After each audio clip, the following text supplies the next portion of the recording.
আদায় না করলেও তারা মুসলিম। কেন? তারা তো অস্বীকার করে নাই, তাই না?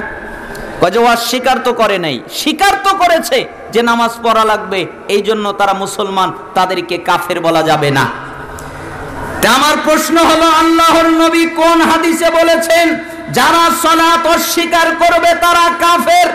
অথবা আল্লাহর নবীর সাহাবীরা কোন বাক্যে বলেছেন যারা সালাত অস্বীকার করবে তারা কাফের? অথবা সাহাবীদের পরবর্তী প্রজন্ম তাবিরা তারা কোন বাক্যে বলেছেন যারা সালাত অস্বীকার করবে তারা কাফের?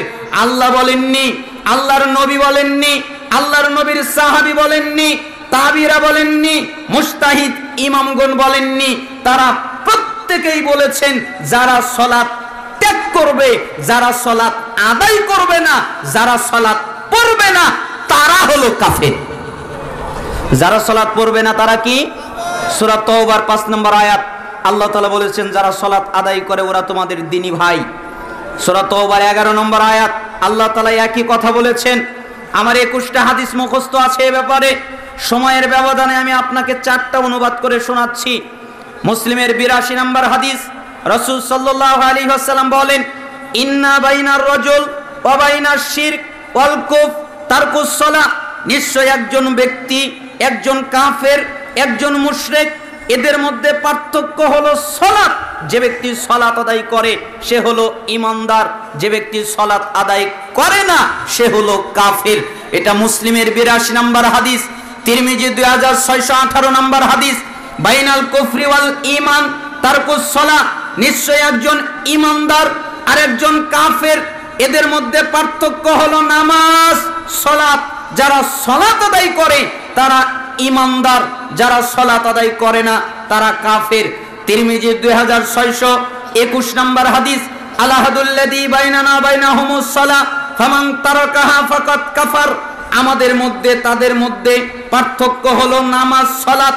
আমরা যারা ঈমানদার তারা সালাত আদায় করি, তারা যারা কাফের তারা সালাত আদায় করে না।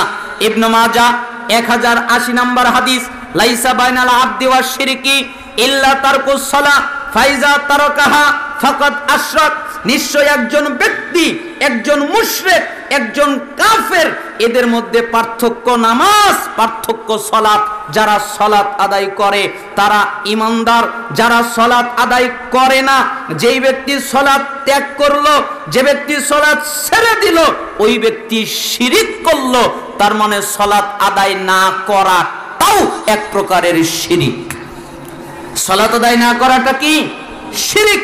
এটাকে আল্লাহর নবী সাল্লাল্লাহু আলাইহি সাল্লাম শিরিক বলে উল্লেখ করলেন। তার মানে বোঝা যায় হাদিসের দ্বারা যারা সালাত আদায় করে না, যারা নামাজ পড়ে না, ওরা মুসলমান নয়। পরবর্তী প্রজন্মের কাছে যদি আমরা ফিরে যাই, আবু দারদা রাদিয়াল্লাহু আনহু তিনি বলেন, মান তারাকাস সালাহ ফালা দীন লাহু, যারা সালাত আদায় করে না তাদের দ্বীন নাই, তাদের ধর্ম নাই, তাদের কোনো জীবন ব্যবস্থা নাই। আলী রাদিয়াল্লাহু আনহু বলেন, মাল্লাম ইউসাল্লি ফাহুয়া কাফিরুন, যারা সালাত আদায় করে না ওরা হলো কাফের। আবু দারদা রাদিয়াল্লাহু আনহু তিনি বলেন, লা ঈমানা লিমান লা সালাতা লাহু, ওই ব্যক্তির ঈমান নেই যেই ব্যক্তি সালাত আদায় করে না।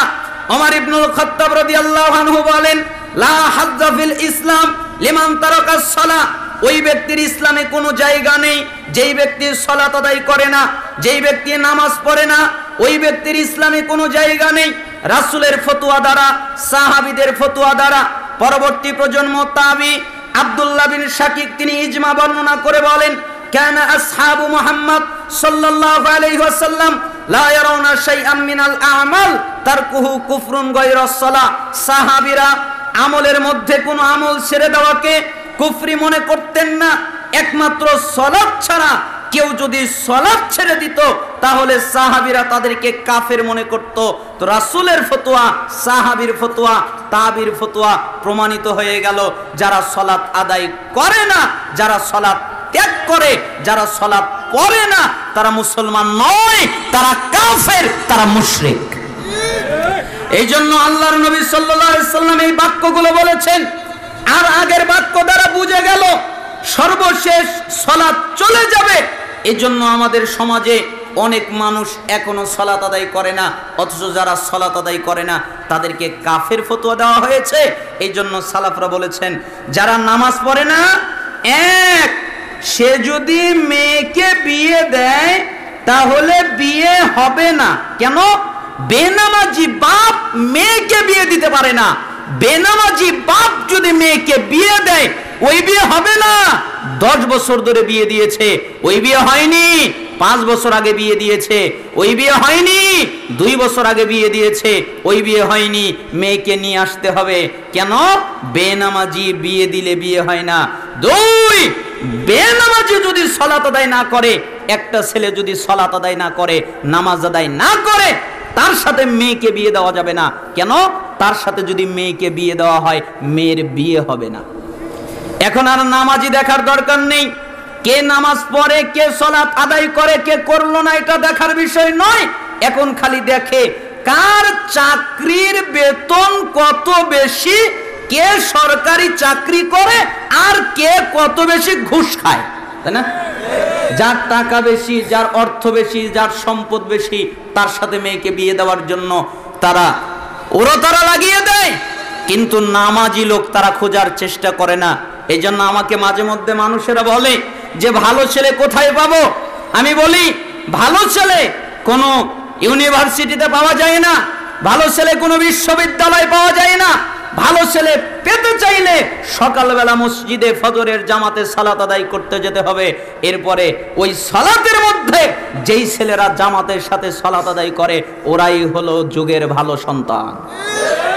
যদি বিয়ে দিতে হয় ওদের সাথে মেয়েকে বিয়ে দেন। ওরা হয়তো আপনার মেয়েকে এক ওয়াক্ত না খেয়ে রাখতে পারে, অথবা ঠিক মতো কাপড় চোপড় দিতে পারে না, এটা ঘটতে পারে।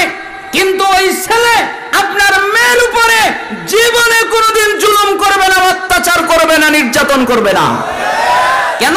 আল্লাহকে ভয় করে। তার হৃদয়ের ভিতরে আল্লাহর ভয় আছে, তার কলিজার মধ্যে আল্লাহর ভয় আছে। তাই আমি আপনাকে বললাম বেনামাজি ছেলের সাথে মেয়েকে বিয়ে দেওয়া যাবে না, বিয়ে হবে না। আবার বেনামাজি মেয়েকেও বিয়ে করানো যাবে না, তাহলে বিয়ে হবে না। এজন্য সালাফরা বলেছেন স্বামী সালাত আদায় করে, স্ত্রী সালাত আদায় করে না। স্ত্রী সালাত আদায় করে, স্বামী সালাত আদায় করে না। একজন সালাত আদায় করে, আরেকজন সালাত আদায় করে না। এদের মধ্যে বিবাহ বিচ্ছিন্ন করে দিতে হবে, তাদেরকে পৃথক করে দিতে হবে। কেন? আল্লাহ তাআলা সূরা মুমতাহিনার 10 নম্বর আয়াত দ্বারা প্রমাণিত করেছেন এদেরকে পৃথক করে দাও। আর সালাফরা বলেছেন স্বামী সালাত আদায় করে, স্ত্রী সালাত আদায় করে না। স্ত্রী সালাত আদায় করে, স্বামী সালাত আদায় করে না। এদের মধ্যে যে তালাক হয় ওই তালাকের নাম অটো তালাক। কি তালাক? অটো তালাক। কেন? এমনিই পরে 1 তালাক, 2 তালাক, 3 তালাক এটা বলা লাগে।